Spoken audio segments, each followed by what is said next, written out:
Hello Explorers, Kita Explorer here, and today I am here to talk about and recap the Southwest Airlines meltdown from over the holidays. It was just crazy. I was so glad I was not traveling. I don't even like traveling during the holidays, during the winter. I usually do because family and Christmas, of course, but I could not imagine what people were going through while traveling with Southwest Airlines over the holidays these last few weeks. So I'm gonna recap that, talk about that whole situation, and then talk about some other things like Spirit Airlines, because I saw a lot of memes about Spirit being compared to Southwest or not being Southwest, and how you can avoid this or be alert of this in the future. So let's get into today's video. And by the way, I'm Kita Explorer. Here on my channel, I talk about all things travel and sustainability. So if you would like to learn more about that, make sure you hit the subscribe button down below. It is free for you to do so. And if you're already a subscriber, thank you so much. I truly appreciate it. Now let's get into today's video. So first, what exactly happened with Southwest Airlines? Unless you live under a rock, you probably heard quite a few things about Southwest. You may have been affected by Southwest Airlines over the last few weeks. Southwest has been a long-loved, beloved airline here in the United States. A lot of people love Southwest, and they usually have cheaper fees to get you where you want to go, and they have some international destinations. And you don't ever have to pay for checked bags on Southwest. It's just a great deal. And they are the only airline where you don't have assigned seats, so that's a whole thing as well. But people love Southwest Airlines. And even in the third quarter of 2022, Southwest Airlines boasted about a $13.7 billion in cash and short-term investments, meaning their company is pretty liquid and has availability to purchase things with cash, or able to trade out their investments to cash to purchase things to invest in their company. So for people who are like, they going bankrupt, I don't know if that's gonna happen that soon with $13.7 million in cash and short-term investments. Now, I didn't look at their whole financial statement, but that was something that stood out to me. So what started this Southwest meltdown? As you know, the United States, right before Christmas, had extreme weather conditions. Terribly bad snowstorms, blizzards, extremely cold temperatures, making it really hard for air travel to happen. Also, Southwest Airlines operates on a point-to-point system, unlike the other airlines which uses a hub and spoke system. You're like, Kita, what the heck does that mean? Okay, I wrote it down because I didn't know what it meant until a week and a half ago. So a hub and spoke system routes flights through major airports, big airports, to help cut costs. Now with Southwest, like I said, they have the point-to-point system, which is a leaner system, right? But it also means they have very complex schedules for all of their flight plans. And when I mean complex, I mean getting the planes, the crew, and pilots to the right destinations when they need to be there at the right time, and getting the planes where they need to go. Southwest is the only airline that operates on that point-to-point system. So with the combination of way too many flights going out during the holidays, crazy weather being the holidays, a lot of people travel around Christmas time and New Year's, and their outdated system, it just boiled up into a complete shutdown of their system. Southwest Airlines actually stopped flying pretty much over 60% of their flights every day the last week of December. Insane. Or they were delayed. It was just insane. I had two friends that I know that flew Southwest in the last week, and they both ended up having to rebook on another airline to get home. Or some people actually got stuck. They couldn't rebook because they had too many family members or too many people flying with them on one ticket, and it was just gonna cost so much money. Insanity. And we won't even talk about the baggage situation. Complete chaos happened during this meltdown. And not to mention, this didn't just affect the passengers, the customers of Southwest Airlines.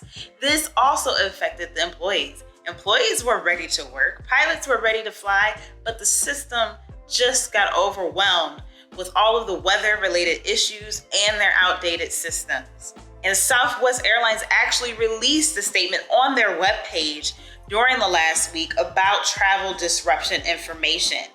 In the statement, it says, in light of the travel disruptions, we understand that many customers may wish to rebook. All customers traveling through January 2nd, 2023 are able to rebook in the original class of service or travel standby within 30 days of your original date of travel between the original city pairs and in accordance with their accommodation procedures without paying any additional charges. Please note, available inventory is limited during the holidays. Some people could have missed Christmas or their New Year celebration or couldn't get back home because they had to go to work because of this issue. Now, what's next? So they had their meltdown. They had to shut down their systems, reboot, and get things back together, get their lives together at Southwest, right?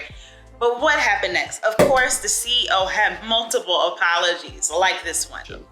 And please also hear that I'm truly sorry. And then people were rebooking with any other airline available, like Delta, United, American, whatever was available. And some of those airlines actually ended up capping their airfare, but airfare was so high because it was the holidays and last minute. That didn't really help much, right, at that moment. But you had to do what you had to do if you could afford to do so. But then some people had to wait to get rebooked, which sucked. Some people may have had to work on January 3rd and they didn't have their system up well and running until January 1st or 2nd of 2023. Come on, like, you don't want to wait to rebook, but you didn't have a choice in some cases. The luggage was a hot mess. Luggage just piled up everywhere. No sense of organization. People celebrating when they find their bags at the airport because of the Southwest debacle. Insanity. And then eventually, the U.S. Department of Transportation had to get involved after rulings they put in place to make sure airlines are treating their customers fairly. The Department of Transportation is actually investigating Southwest Airlines, so there'll be more to come on that as they go through their investigation. And Southwest Airlines had to make sure they accommodated their customers based on policies. They do have a website set up for people to submit claims to get reimbursed for anything due to their travel disruption, such as paying for another flight, hotel expenses, as long as it's not lavish, okay? You gotta be within reason. But you are able to, if you are affected by Southwest Airlines, to go on that website, I have it linked below, to actually submit your claims to get reimbursed for those unnecessary, unexpected expenses from Southwest. Now let's take this to Spirit, like I mentioned in the intro. A lot of people online who love Spirit, which if you love Spirit, do you. That's your airline, fine. I don't care. Spirit's not for me because of various reasons, which that's a discussion for another video. But people was ready to be like, Spirit would never. This ain't Spirit Airlines, like trying to defend the airline. Y'all, Spirit had an operational failure in 2021. And here is what happened. So Spirit Airlines says their operational meltdown cost about $50 million during the third quarter of 2021. They canceled more than 2,800 flights between July 30th and August 9th of 2021. Same amount of time frame as Southwest Airlines. It is not as many flights that were canceled. So I guess that would be the saving grace. It's not as many flights that were canceled with Southwest. Southwest was canceling about 2,800 flights a day in the last week. But they did have to blame their disruptions on bad weather, staffing shortages, and technical problems. So Spirit was there in 2021. Southwest is going through it in 2022, and not to mention any airline can go through this. You do not know, unless you are a person who is working in the operations and technical scenes of the airlines, you do not know if that airline is having an issue. And that goes for any business. You do not know, unless you work for that company specifically, if they are having an operational issue and it could affect you immediately and mess you up in your travels, your gift buying, whatever it may be. You don't know. So with that said, always have to prepare for the worst and hope for the best. So make sure you always have travel insurance. Can get travel insurance policies that do protect you against financial default. And financial default means default of that airline, that hotel, or whatever it is going under. You also have protection if you buy a plan with it for trip cancellation, trip delay. All of that is included, not to mention medical coverage, and all of that can be included in your travel insurance. Now you may have, depending on which credit card you have, you will need to check the details. Just don't think you have a credit card, travel credit card, it has travel insurance or it has the best.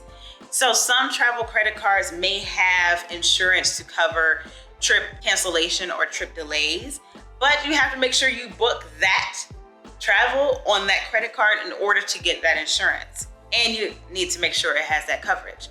But like I always do, because I know I just have certain coverage on my credit card. I don't have coverage for financial default or cancel for any reason or for weather or anything like that on my credit card. So I do buy additional travel insurance, but you need to have travel insurance, which I always buy from Travel Insurance Master, because I can go on their platform and compare the different policies to make sure I have what I want covered in the policy I purchase before I purchase it. And I can see the reviews, I can read the details of that policy before I actually purchase it and see how much it's gonna cost me before I purchase it.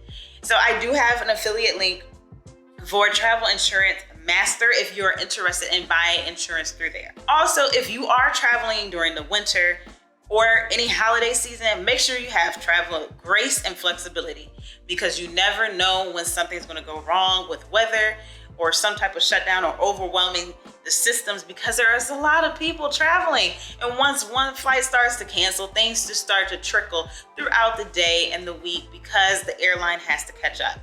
Don't go in there having an attitude at the employees because they didn't do it. They are just the gate agent or the baggage agent or the ticketing agent. They don't control the weather. They don't control the operations behind the scenes. They are there as your front person. So give grace and be flexible. And being flexible means you may have to buy a ticket with another airline, or you may have to rent a car and drive, or you may just have to cancel your trip or travel at another time. Be flexible. Also, you may just want to avoid traveling at high volume times. I hate traveling during the holidays because around Christmas could mean a bad snowstorm. And a snowstorm in the Northeast could ruin the rest of the country because your plane could be coming from the Northeast, even though you are in, I don't know, Florida, in Miami or something. So it does play an effect throughout the entire country when one region of the country has bad weather. But if you can't avoid it, make sure you give enough time to travel to your destination.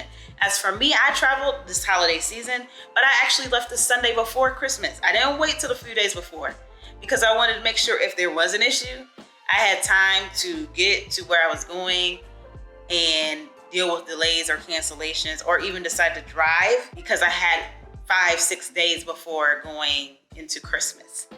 And then I had another week after that in order to get back home. So I definitely gave myself enough time to get where I needed to go and deal with any weather or cancellation problems. Or just avoid traveling during high volume times because it's just stressful. So I had to get on here and break this down for my explorers to tell you about what happened with the Southwest meltdown, tell you about what's happening after the meltdown, especially if you were affected by the Southwest crisis, and then tell you about how you can work with this going into the future, because you need to have options, a plan B, C, D, E, so when something like this happens to you, you can have it in your brain to help you get prepared for what you're gonna do next. All you can do is handle yourself. So with that said, I really hope you enjoyed this video. If you did, make sure you hit the like button. Please don't forget to subscribe and hit the notification bell. It is free for you to do so and helps me provide more and better content to you in the future. And if you're already a subscriber, thank you so much. I truly appreciate it. Make sure you leave any questions or comments down below in the comment box. And if you were affected by the Southwest meltdown, tell me your story down below in the comment box. But let me take that. Let me stop here. Don't complain to me like I'm Southwest, okay? If you have an actual complaint about Southwest Airlines, take it to Southwest Airlines. I don't work for the airline. Oh, and make sure you share this video with your friends, family, and social media networks so they can understand all of this as well. And if you really enjoyed this video, make sure you hit that thank button to give me a little tip. You can buy me a cup of tea, or you can check out my travel merchandise store to get you some gear to be the exploring queen or king that you are. Thank you so much for watching. Have a great day or night wherever in the world you are. Bye.